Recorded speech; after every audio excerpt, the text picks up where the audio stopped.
Harry, I have to ask you something before we start. You told me yesterday that you've been studying English every morning, but when I asked what you'd been studying, you gave me a very interesting answer. I remember that conversation, and I still think my answer was perfectly understandable. I said, I've been practice English every morning, and you immediately gave me that look. I gave you that look because I knew we'd found our topic for today. You were very close, but the sentence should be, I've been practicing English every morning.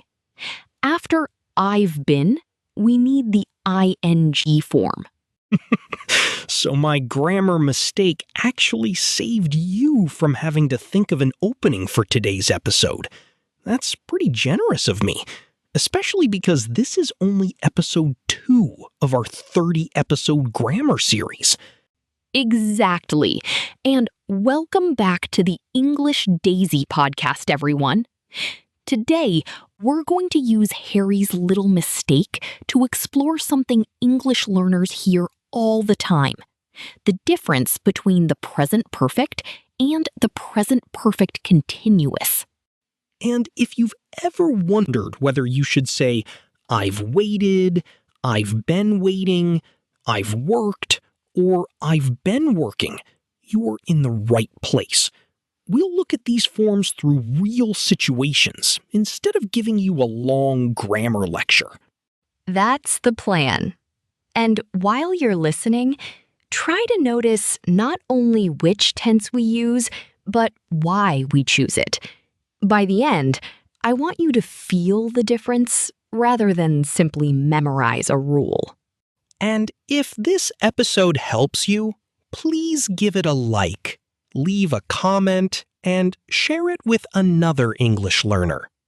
That way, my grammar mistakes can help even more people. I appreciate your sacrifice, Harry. Now, let's imagine a situation that almost everyone has experienced. You arrive at a cafe to meet a friend, and your friend is late. I already know where this is going. 5 minutes pass, then 10 minutes, and I'm trying to stay patient. After 20 minutes, I'm checking my phone every 30 seconds and wondering whether my friend has forgotten about me. Exactly. Then, after 45 minutes, your friend finally arrives and says, "Sorry, I'm late." What would you say? I would probably look at my watch and say, I've been waiting for 45 minutes. And honestly, Daisy, after 45 minutes, I think I would deserve an apology and probably a coffee. Your sentence is perfect.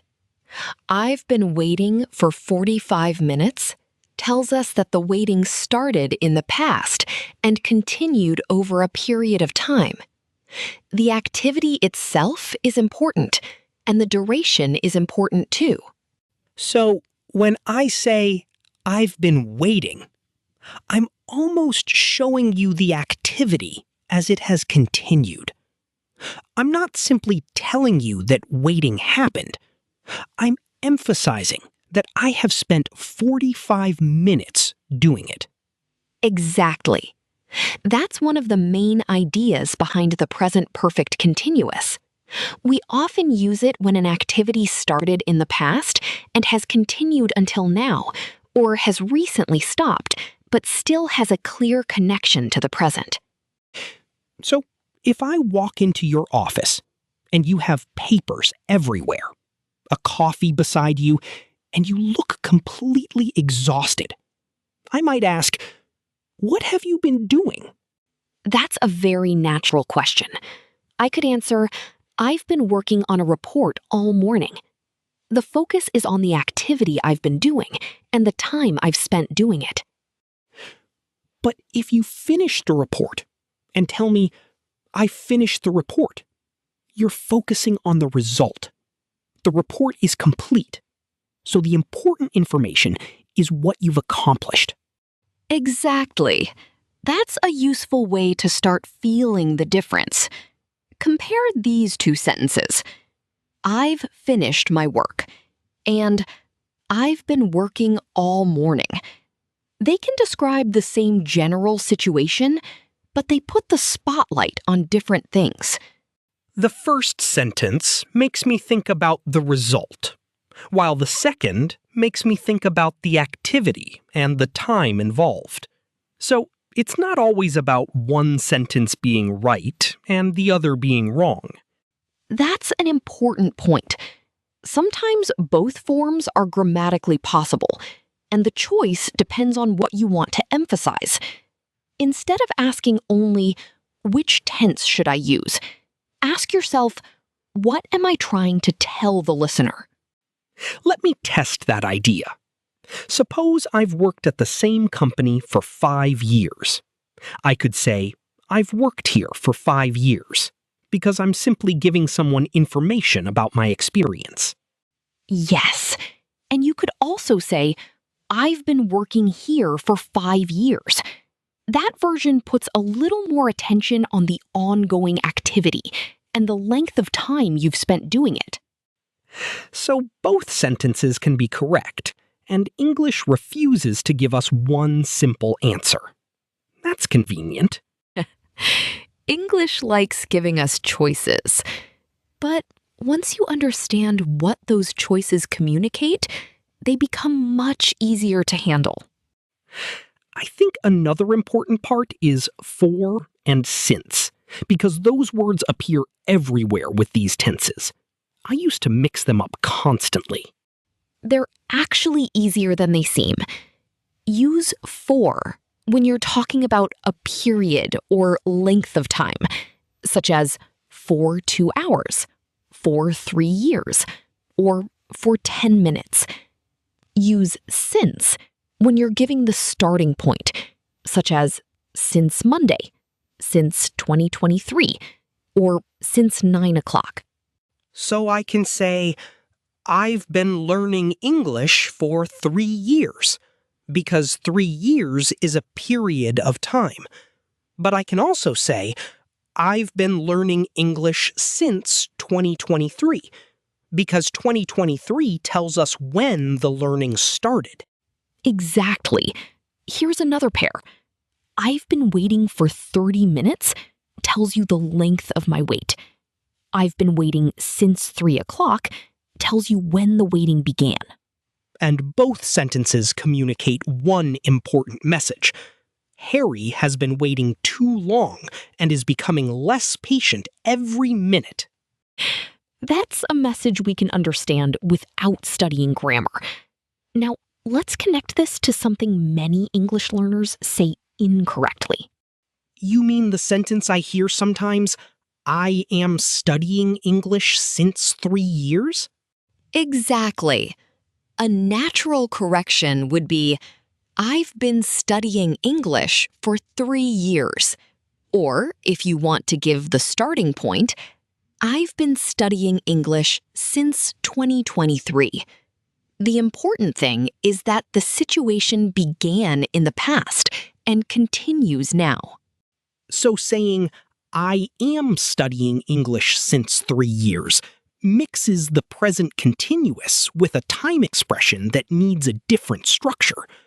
Once I think about the timeline, the correction makes much more sense. That's why I want listeners to imagine the timeline rather than memorize isolated grammar formulas. Ask yourself, did this start before now? Is it still continuing? Am I emphasizing the activity, the duration, the result, or the number of things completed? That sounds much more useful than trying to remember a complicated grammar chart. And I think it also explains why real conversations sometimes use both forms. Exactly. Let's take reading as an example. If I say, I've read 5 books this year, I'm giving you a completed number. But if I say, I've been reading a lot this year, I'm emphasizing the activity and the fact that reading has been part of my life recently. So the number naturally makes me think about the result, while a lot makes me think about the activity. What about something like cooking? Imagine you walk into my kitchen and see flour on the table, a mixing bowl in the sink, and flour on my clothes. You might say, "You've been baking." You're looking at the evidence and connecting it to an activity I've been doing. And if there are 12 cakes sitting on the counter, I could say, "I've baked 12 cakes." Now the number of completed cakes becomes the important information. Exactly. Notice how naturally the meaning guides the grammar. You're not stopping to think about a grammar rule.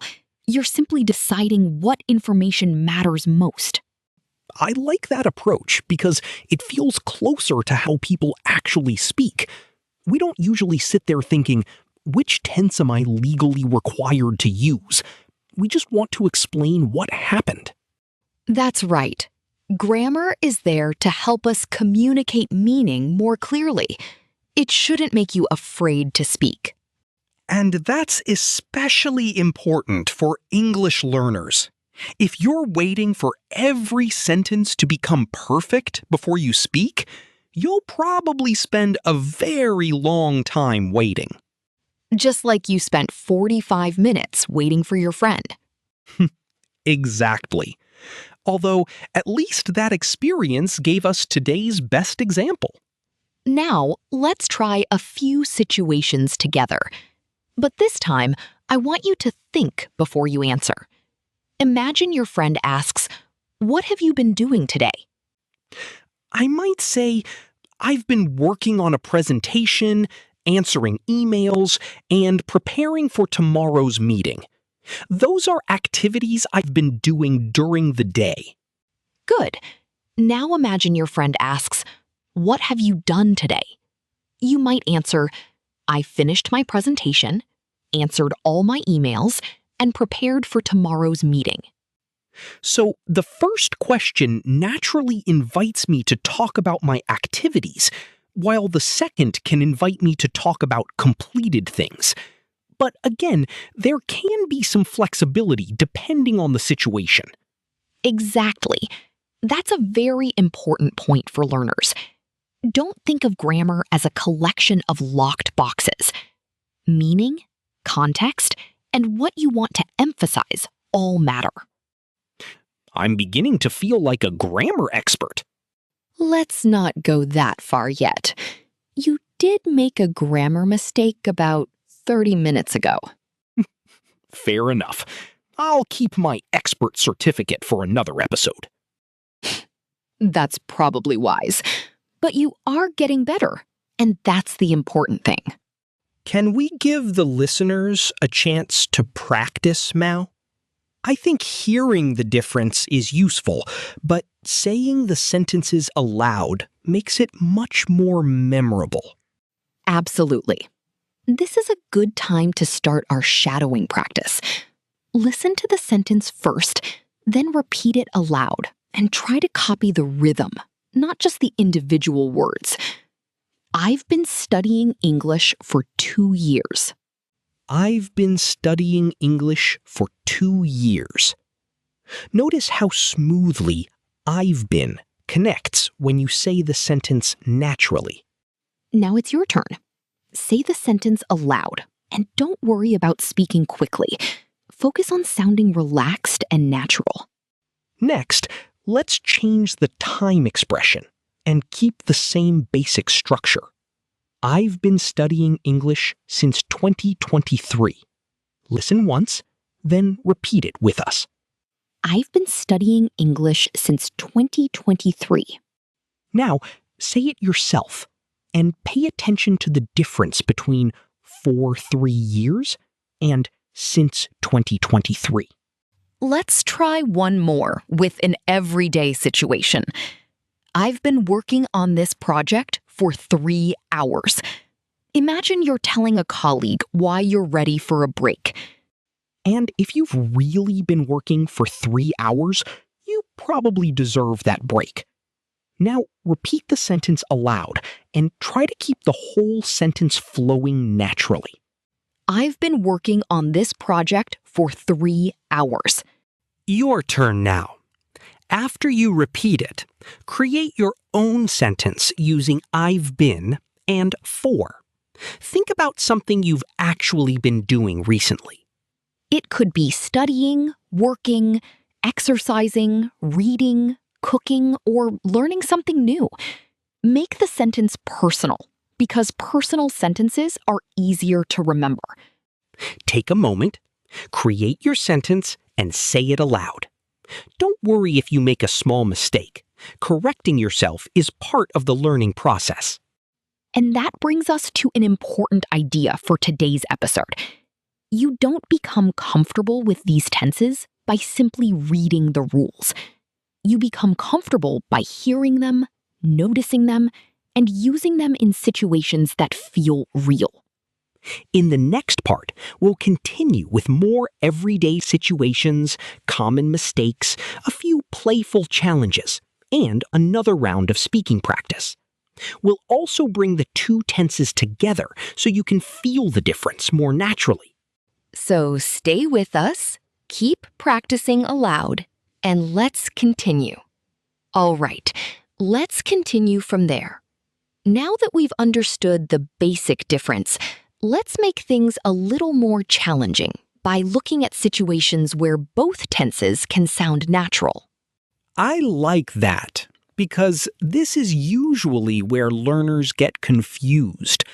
They understand the basic rule, but then they hear a different sentence in a real conversation and think, wait, wasn't that supposed to be wrong? Exactly. So let's remember our main idea. The present perfect often highlights a result, a completed action, an experience, or a number. The present perfect continuous often highlights an ongoing or recently completed activity, especially when we care about the process or duration. So if I tell you, I've written 5 emails, you're probably interested in what I've completed. But if I say, I've been writing emails all morning, you're more interested in the activity I've been doing. Perfect. Now imagine we're sitting together after work. I look at you and ask, why do you look so tired? I'd probably say, I've been working all day. That sounds natural because I'm explaining the activity that has made me tired. Exactly. Now imagine I ask, have you finished the report? Then I'd say, yes, I've finished the report. The important information is that the report is complete. Right. You can see how the question and the situation help guide your choice. Although, if you ask me whether I've finished the report and I say, I've been working on it all day, you're probably going to ask me another question. Yes. I'd probably say, that's nice, Harry, but did you finish it? And then I'd have to admit, no, I haven't finished it yet. Exactly. That's another useful example. I've been working on it all day tells us about the activity, while I haven't finished it yet tells us about the result. So, one conversation can naturally use both forms because we're talking about two different aspects of the same situation. That's exactly right. What about something like exercise? I think that's another good example. Definitely. Imagine someone comes home after exercising. Their clothes are sweaty, they're tired, and they've just finished a workout. You could say, you've been exercising. Because I can see evidence of the activity. But if they tell me I've exercised for an hour, they're giving me information about what they've completed. Yes. And depending on the context, I've exercised for an hour can sound perfectly natural. The important thing is what the speaker wants to emphasize. So if I come home looking exhausted and you ask what I've been doing, I shouldn't say, I've exercised 3 times. You could, but then I'd wonder why you're answering a different question. Fair point. That's something learners sometimes forget. Grammar isn't only about forming a correct sentence. It's also about giving the information the listener actually needs. That makes sense. If you ask me what I've been doing, I'm probably going to describe an activity. If you ask how many things I've completed, I'm probably going to give you a result or a number. Exactly. Let's talk about another common mistake. What happens with verbs like know? I've heard people say, I've been knowing him for 10 years. That's a very common mistake, but we normally say, I've known him for 10 years. The verb know is usually treated as a stative verb, so we don't normally use it in the continuous form in this situation. So I can say, I've known Daisy for 5 years, but not normally, I've been knowing Daisy for 5 years. Exactly. And there are other verbs that often work in a similar way, such as believe, understand, and own. So I might say, I've owned this car for 3 years. Correct. And I've understood the lesson since yesterday. That sentence is grammatically possible, but in everyday English, we'd more naturally say, I've understood it since yesterday, only in a particular context, or simply, I understood the lesson yesterday, depending on what you mean. The important point is that we don't automatically put every verb into the continuous form just because something started in the past. So the pattern is useful, but I shouldn't treat it like a machine where I can put any verb after I've been. Exactly. That's why listening to natural examples is so important. And that brings us back to practice. Yes. Let's do a quick challenge. I'll describe a situation, and you choose the sentence that communicates the idea more naturally. All right, but don't make them impossible. I promise I'll be kind. That's what you always say before making things difficult. Here's the first one. You started studying at 7 o'clock, and it's now 9 o'clock. You want to tell someone how long you've been studying. I'd say, I've been studying for 2 hours. Excellent. And if you want to tell them the starting point? I've been studying since 7 o'clock. Perfect. That one was easy. Let's make it harder. You have completed 5 exercises today. What would you say? I've completed 5 exercises today. Exactly. The number of completed exercises is the important information. So I get another point. You're keeping score? Of course. I need to protect my reputation. Fine. One more. You started working here in 2022, and you still work here. Give me a sentence with since.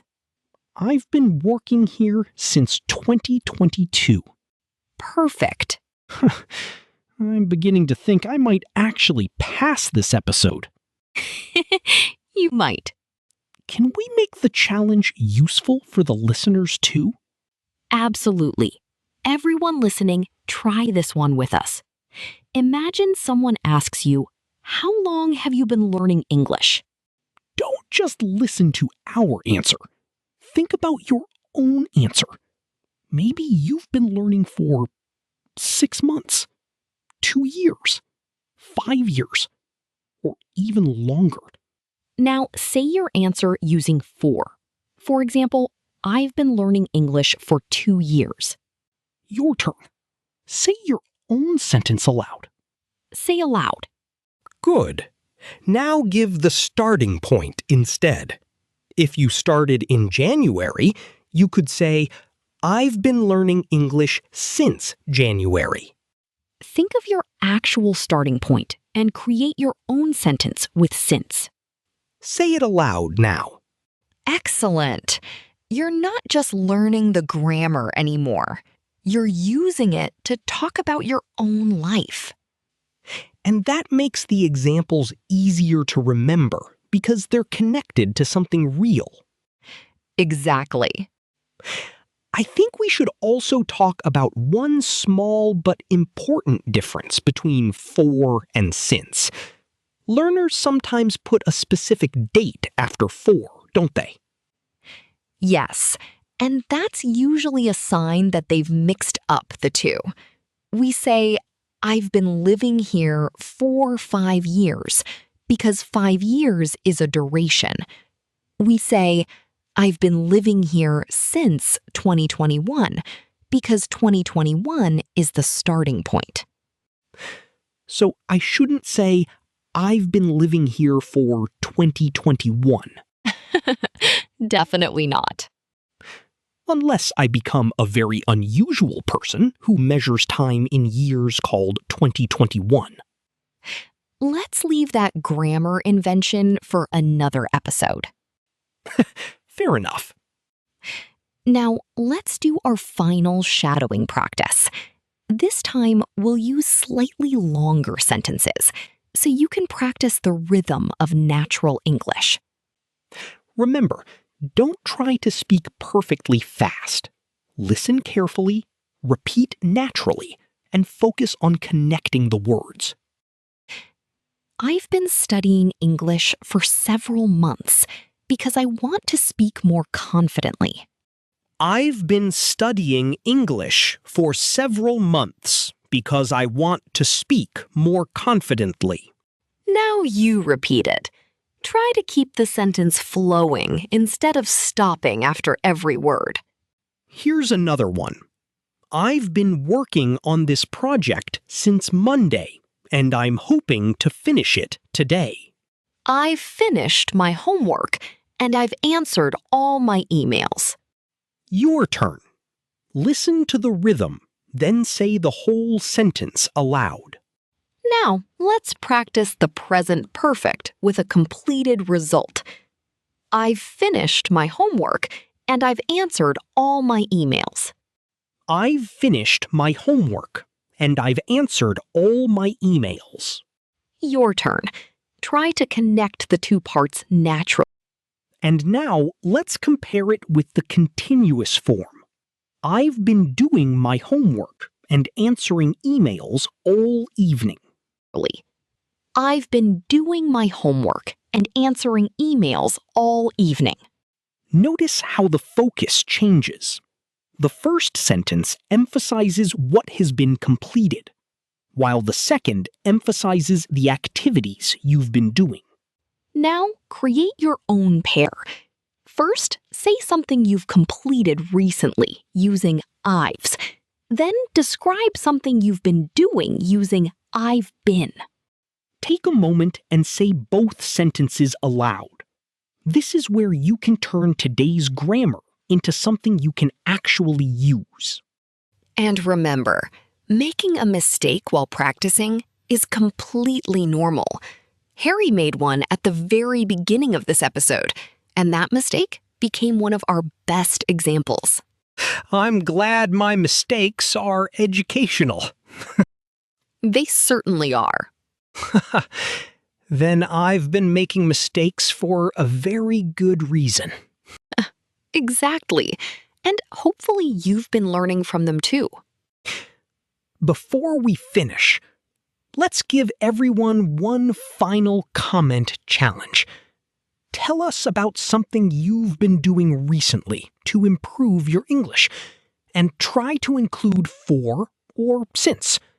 For example, you could write, I've been practicing English for 6 months, or I've been listening to English podcasts since January, but we'd love to hear your own sentence.